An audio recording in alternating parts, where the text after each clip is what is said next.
Morning, guys. We're going to start on Harry Potter. All right. Harry was very cold by now, not to mention hungry. I can't stand much more of this, Ron muttered, his teeth chattering, as the orchestra ground back into action and the ghosts swept back to the dance floor. Let's go, Harry agreed. They backed towards the door, nodding and beaming at anyone who looked at them, and a minute later were hurrying back up the passageway full of black candles. Pudding might not be finished yet, said Ron hopefully, leading the way towards the steps to the entrance hall. And then Harry heard it. Rip, tear, hurt. It was the same voice, the same cold, scary voice he had heard in Lockhart's office. He stumbled to a halt, clutching the stone wall, listening with all his might, looking around, squinting up and down the dimly lit passageway. Harry, what are you? It's that voice again. Be quiet. So hungry for so long. Listen, said Harry urgently, and Ron and Hermione froze, watching him. Hurt.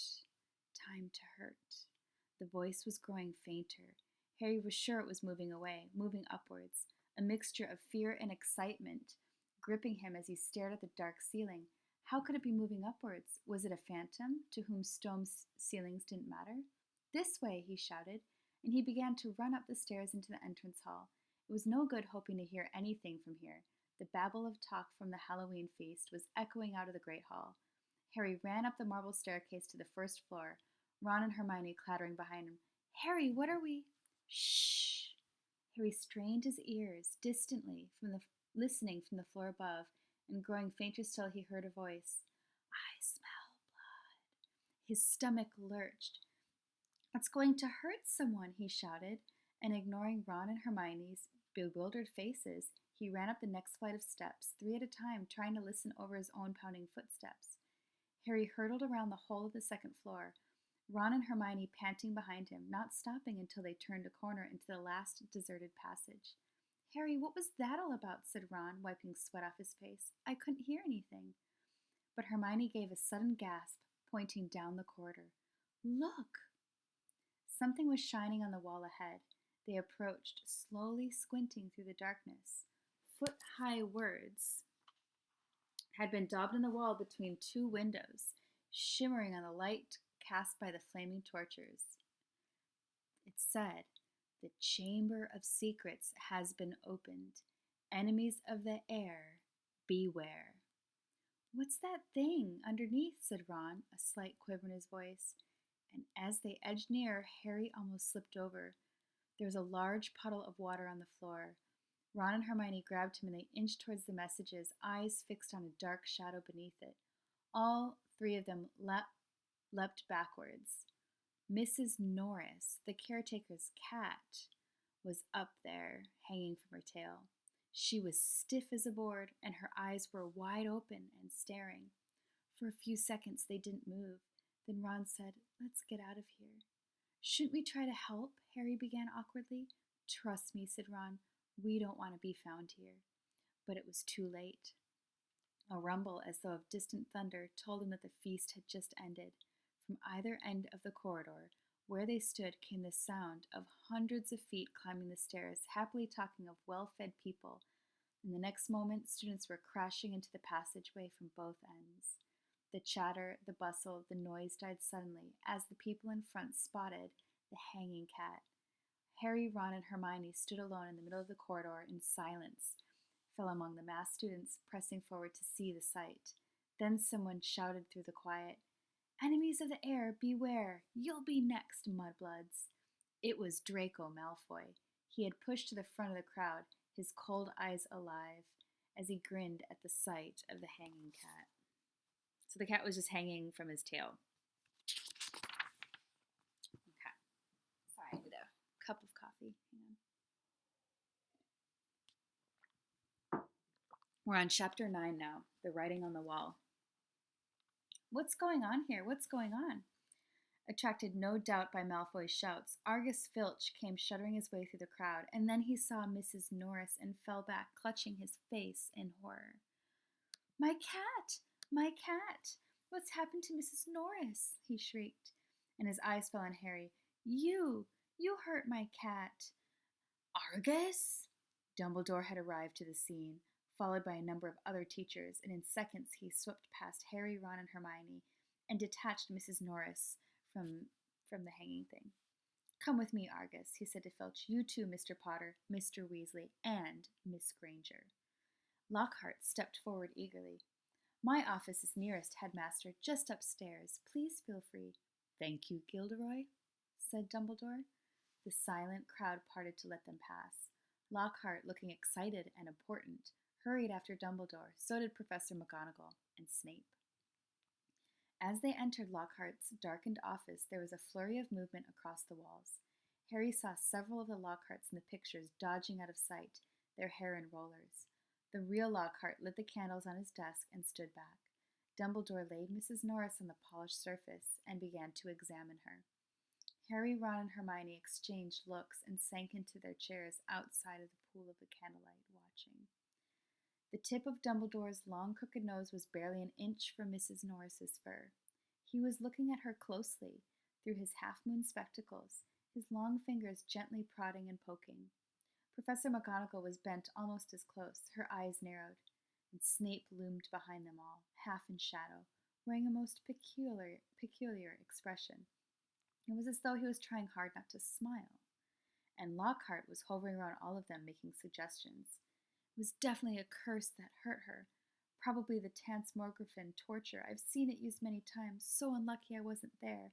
I know the very counter curse that would have saved her. Lockhart's comments were punctuated by Filch's dry, racking sobs. He was slumped in a chair by the desk, unable to look at Mrs. Norris, his face in his hands. Much as he detested Filch, Harry couldn't help but feel a bit sorry for him, though not nearly as sorry as he felt for himself. If Dumbledore believed Filch, he would be expelled for sure. Dumbledore was now muttering strange words under his breath and tapping Mrs. Norris with his wand, but nothing happened. She continued to look as if she's been recently stuffed. "I remember something very similar happening in Ogadugu," said Lockhart, "a series of attacks. The full story is in my autobiography. I was able to provide the townsfolk with various amulets which cleared the matter up at once." The photographs of Lockhart on the walls were all nodding in agreement as he talked, and one of them had forgotten to remove his hairnet. At last Dumbledore straightened up. "She's not dead, Argus," he said softly. Lockhart stopped abruptly in the middle of counting the number of things. "Not dead?" choked Filch, looking through his fingers. "But why is she frozen?" "She has been petrified," said Dumbledore. "Ah, I thought so," said Lockhart. "But how? I cannot say." "Ask him!" shrieked Filch, turning his blotched and tear-stained face to Harry. "No second year could have done this," said Dumbledore. "It would take dark magic of the most advanced." "He did it! He did it!" Filch said, his pouchy face purpling. "You saw what he wrote on the wall. He found, in my office, he knows I'm a—" Filch's face worked horribly. "He knows I'm a squib," he finished. "I never touched Mrs. Norris," Harry said loudly, uncomfortably aware of everyone looking at him, including the Lockharts on the walls. "And I don't even know what a squib is." "Rubbish," snarled Filch. "He saw my quick spell letter." "If I might speak, Headmaster," said Snape from the shadows, and Harry's sense of foreboding increased. He was sure nothing Snape had to say was going to do him any good. "Potter and his friends may simply have been in the wrong place at the wrong time," he said, a slight sneer curling his mouth, as though he doubted it. "But we do have a set of suspicious circumstances here. Why were they in the upstairs corridor at all? Why weren't they at the Halloween feast?" Harry, Ron, and Hermione all launched into an explanation about the Death Day party. "There were hundreds of ghosts. They'll tell you we were there." "But why not join the feast afterwards?" said Snape, his black eyes glittering in the candlelight. "Why go up the corridor?" Ron and Hermione looked at Harry. Because, Harry said, his heart thumping very fast. Something told him it would sound very far-fetched if he told them he had been there by a voice no one else could hear. Because we were tired and we wanted to go to bed," he said.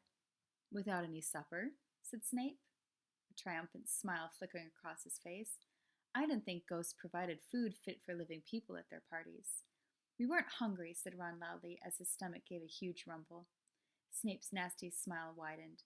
"I suggest, Headmaster, that Potter is not being entirely truthful," he said. It might be a good idea if he were deprived of certain privileges until he's ready to tell us the whole story. I personally feel he should be taken off the Gryffindor Quidditch team until he is ready to be honest."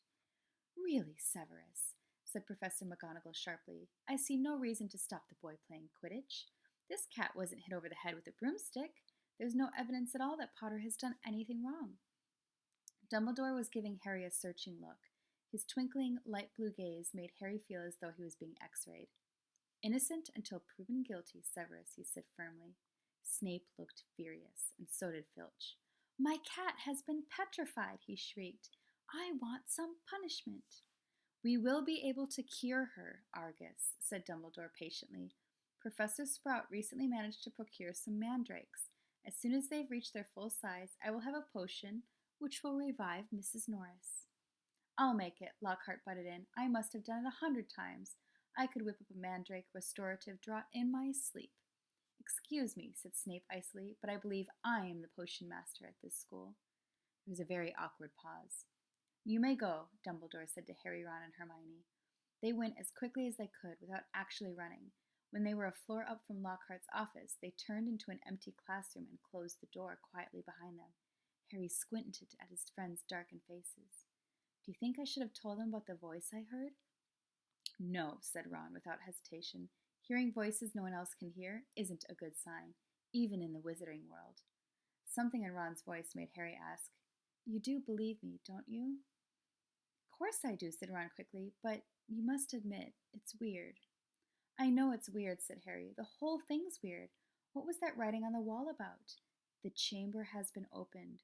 What's that supposed to mean?" "You know, it rings a sort of bell," said Ron. "I think someone told me a story about a secret chamber at Hogwarts once. It might have been Bill." We'll stop there. Or no, we'll read this part. "And what's on earth a squib?" said Harry. To his surprise, Ron stifled a snigger. "Well, it's not funny, really, but it's Filch," he said. "A squib is someone who was born into a wizarding family but hasn't gotten any magical powers. Kind of the opposite of muggle-born wizards. But squibs are quite unusual. If Filch is trying to learn magic from Quickspell course, I reckon he must be a squib. It would explain a lot, like why he doesn't like students so much," Ron said. "He's a bit bitter." A clock chimed somewhere. "Midnight," said Harry. "We'd better get to bed before Snape comes along and tries to frame us for something else."